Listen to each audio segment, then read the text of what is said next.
Welcome to the Deep Dive, your compass for navigating, well, the complex world of information today. Artificial intelligence. I mean, it's not just a buzzword anymore, is it? Not at all. It's everywhere. Exactly. Yes. It's shaping headlines, conversations, everything you look at. But when you try to understand the actual plans, the concrete details for its future, especially here in the U.S., it can feel, well, pretty overwhelming. It's a lot to take in. Right. Yeah. So today, we're tackling a really significant source, America's AI Action Plan. This is a big one, an official document from the White House, published July 2025. Think of this deep dive as your shortcut, your way to really grasp the U.S. government's strategic vision for AI. Okay, let's unpack this. Yeah, and our mission here is really just to pull out the most important pieces, the key insights from this plan. We want to give you a clear, sort of structured understanding of where the U.S. is headed. And it's a determined path. Oh, absolutely. The document itself says the goal is, and I'm quoting here, unquestioned and unchallenged global technological dominance in AI. So right away, you see, it's not just about the tech itself. No, it's much bigger. It's tied directly into global standing national security. The whole picture. And they set that tone right from the very beginning. The plan kicks off with a really powerful quote from Donald J. Trump, the 45th and 47th president.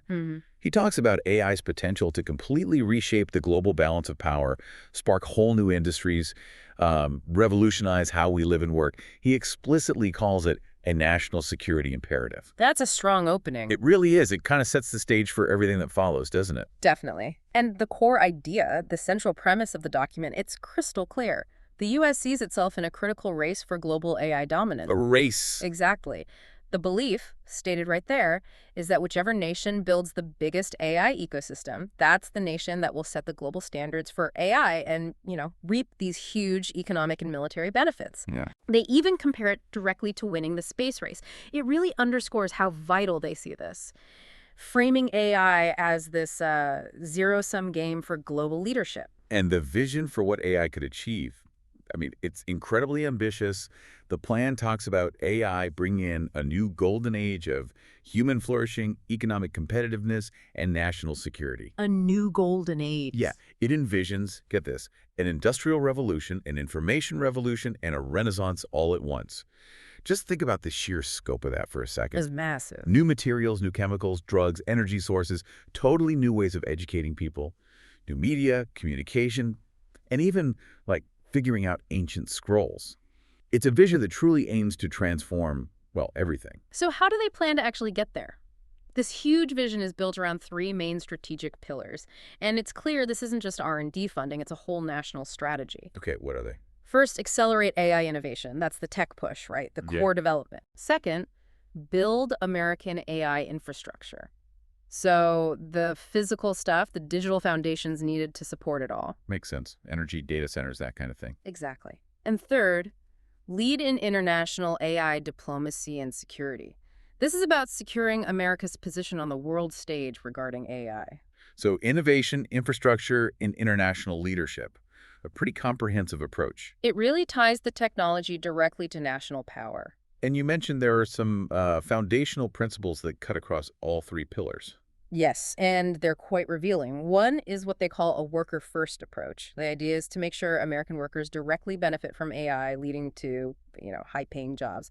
They emphasize AI should complement work, not just replace it. Okay, that's interesting. What else? Another big one is objective AI systems. This is a commitment that AI systems should be free from ideological bias. They explicitly say AI should pursue objective truth rather than what the document calls social engineering agendas. Objective truth. Yeah. How do they define that? Well, the goal stated is to make sure AI tools are trustworthy for Americans when they're consuming information. So, avoiding perceived biases. Right. And the last principle. Vigilance. Vigilance against misuse. Basically, preventing this advanced tech from being misused or stolen by, bad actors, and keeping an eye out for risks nobody saw coming as the tech develops. Okay, so that's the big picture, the vision, the pillars, the principles. How do they actually plan to accelerate innovation? Let's start with that first pillar. Right. Accelerate AI innovation. A key part of this is pretty direct. removing red tape and onerous regulation. Ah, deregulation. Exactly. The plan states a clear intention to unencumber America's private sector. It argues AI is just far too important to smother in bureaucracy. Any specific examples? Yeah, they mention rescinding the Biden administration's Executive Order 14110 as a step in this direction. They're also launching a request for information, an RFI, to find out which federal regulations are actually hindering AI progress. So asking industry what the problems are. Pretty much. And working with agencies to repeal or revise those rules, consistent with another order, EO 14192, called Unleashing Prosperity Through Deregulation. And crucially, they say they'll consider a state's own AI regulatory climate when handing out federal funds. So favoring states with less regulation. That seems to be the implication, yeah, to avoid slowing things down. This pillar also has a really critical directive, doesn't it? About ensuring frontier AI protects free speech and American values. Yes, that's a major focus. The thinking is that these AI systems are going to deeply influence, how you educate your kids, how you do your job, the media you consume. So they argue it's essential they're built with free speech front and center. And how does that translate into policy? Well, you might find this part particularly interesting. The plan explicitly recommends that NIST, that's the National Institute of Standards and Technology, revise its AI risk management framework How so? to, quote, eliminate references to misinformation, diversity, equity, and inclusion, and climate change. Wow. Okay. That's quite specific. It is. The document frames this as ensuring AI pursues objective truth and stays free from social engineering agendas or ideological bias, aiming for trustworthiness. And there's more on this point. Yes, federal procurement guidelines are set to be updated. The government will only contract with frontier large language model developers, LLMs, whose systems are deemed objective and free from top-down ideological bias. So setting standards through government contracts. Exactly. And one more thing here. NIST is also directed to evaluate Chinese AI models to see if they align with Chinese Communist Party talking points or censorship. That sounds like a direct countermeasure. It certainly seems positioned that way. Another core strategy here is to encourage open source and open weight AI. What's the thinking there? Well, what's fascinating is how they value these open models. They see them fostering innovation, letting startups be more flexible, not tied to big closed vendors. Right, more accessible. And it lets companies and government agencies use AI with sensitive data without relying on outside providers. Plus, the plan explicitly states these open models have geostrategic value. Geostrategic? How so? Spreading American-developed or open models globally counters rivals, presumably.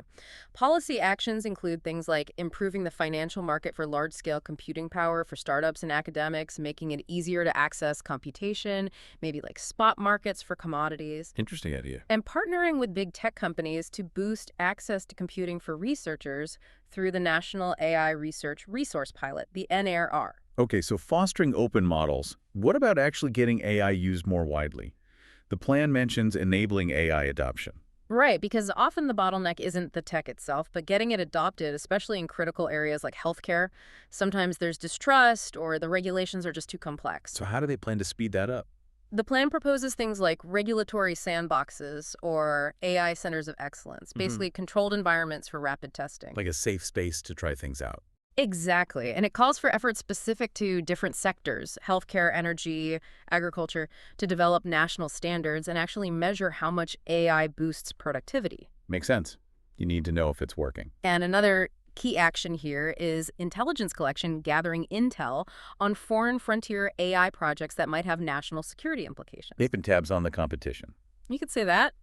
Then there's a big section on empowering American workers in the age of AI.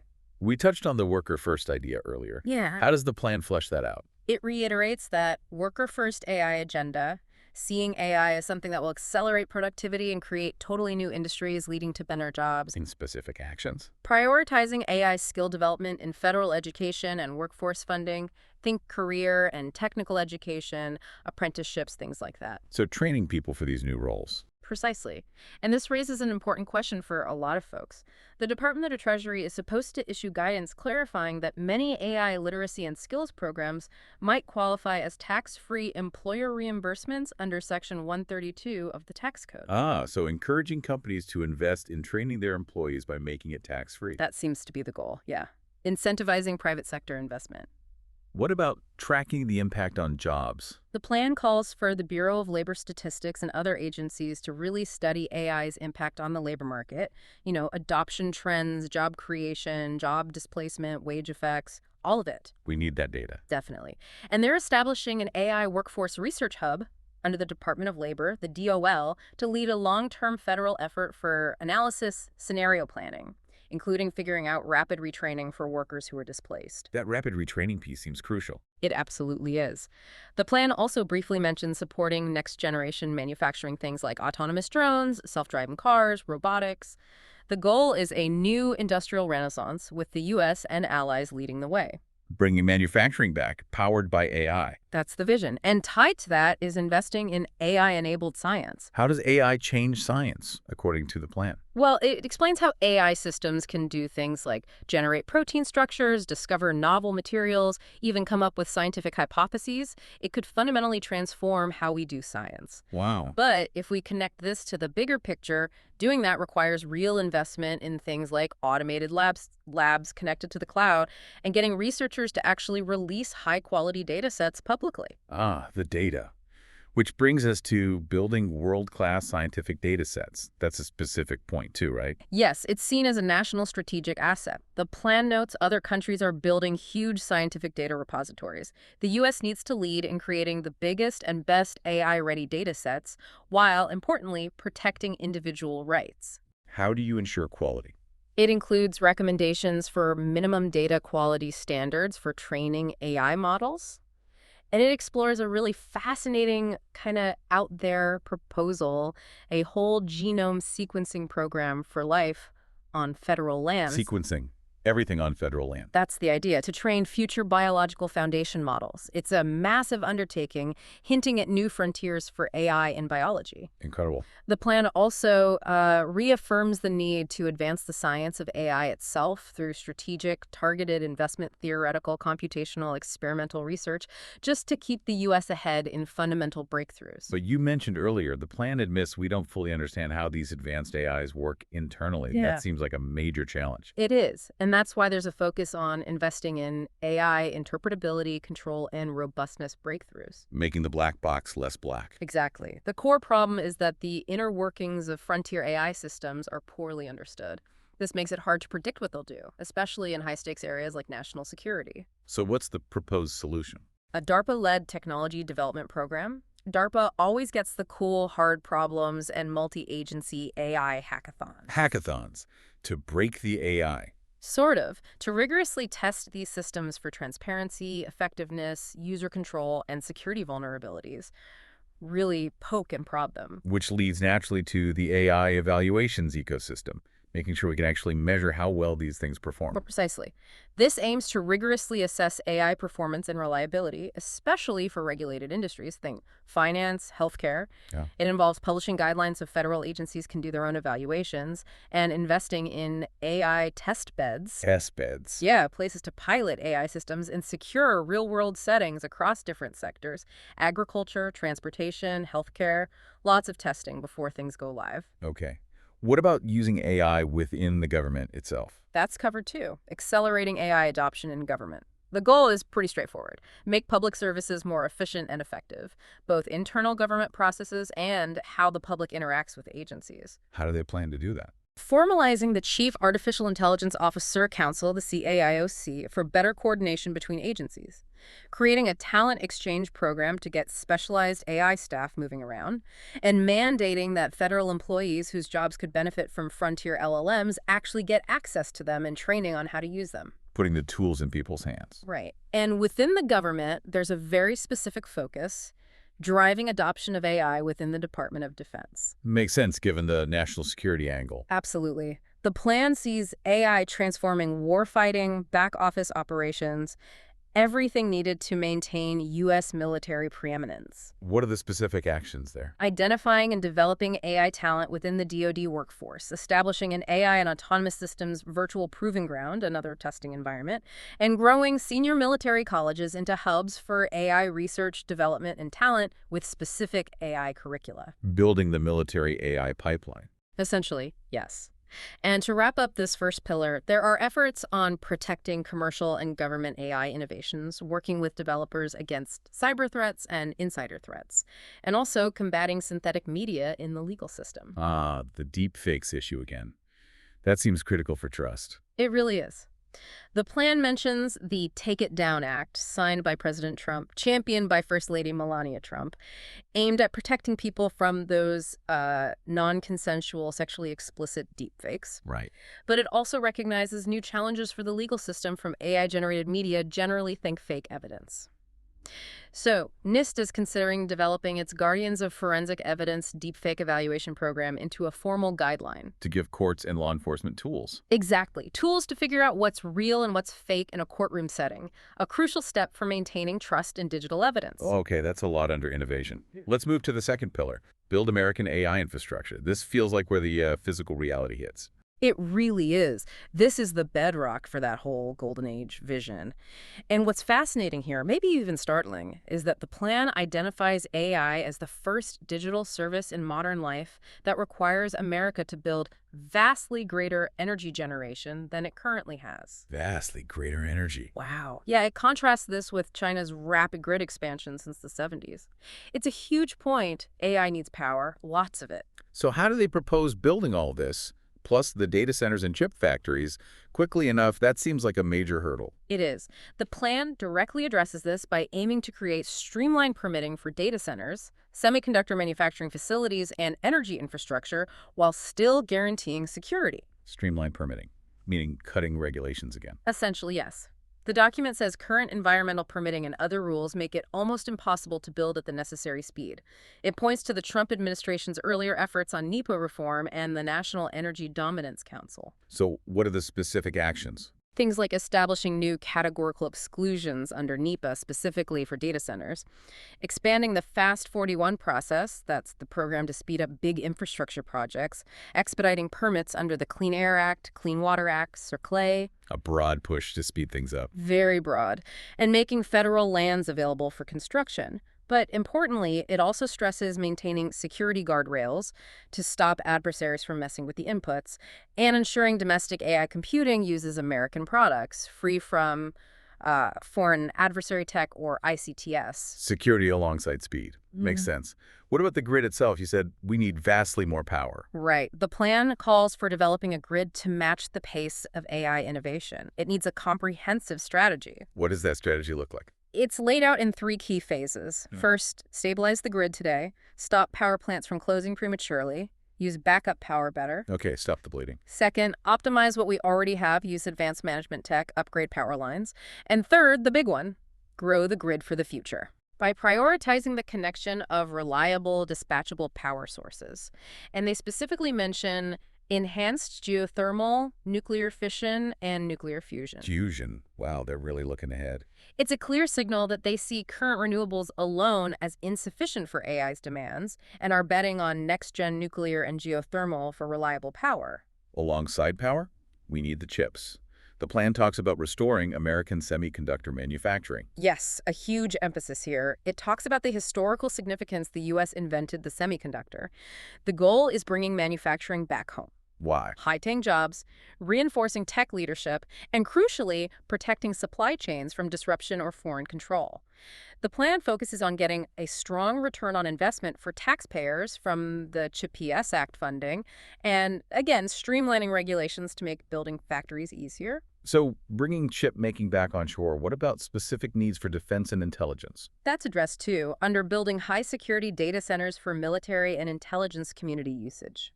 Makes sense. AI needs secure places to run, especially for classified work. Exactly. Given AI's potential for processing raw intelligence, the data centers running these models must be resistant to attacks by the most determined and capable nation-state actors. This means new technical standards, advancing classified computing environments. It's treating data centers like fortresses. And all this building requires workers, right? Not just AI coders. Absolutely. The plan highlights training a skilled workforce for AI infrastructure. It explicitly acknowledges you need electricians, advanced HVAC technicians, construction workers, the whole gamut to build, operate, and maintain this stuff. So what's the plan there? A national initiative to figure out which jobs are highest priority. supporting industry-driven training programs developed with employers, and expanding programs like pre-apprenticeships for middle and high school students to get them interested early, aligning with what local employers actually need. Looking at the whole ecosystem of jobs. Exactly. Then there's bolstering critical infrastructure cybersecurity and promoting secure by design AI technologies and applications. Because AI can be used for attacks too. Right. If we connect this to the bigger picture, AI is useful for both cyber offense and defense. So critical infrastructure owners, power grids, finance, etc., need really strong defenses. And the AI systems themselves need to be secure. Yes, the plan stresses that AI used in safety-critical areas or homeland security must be secure by design, robust, and resilient.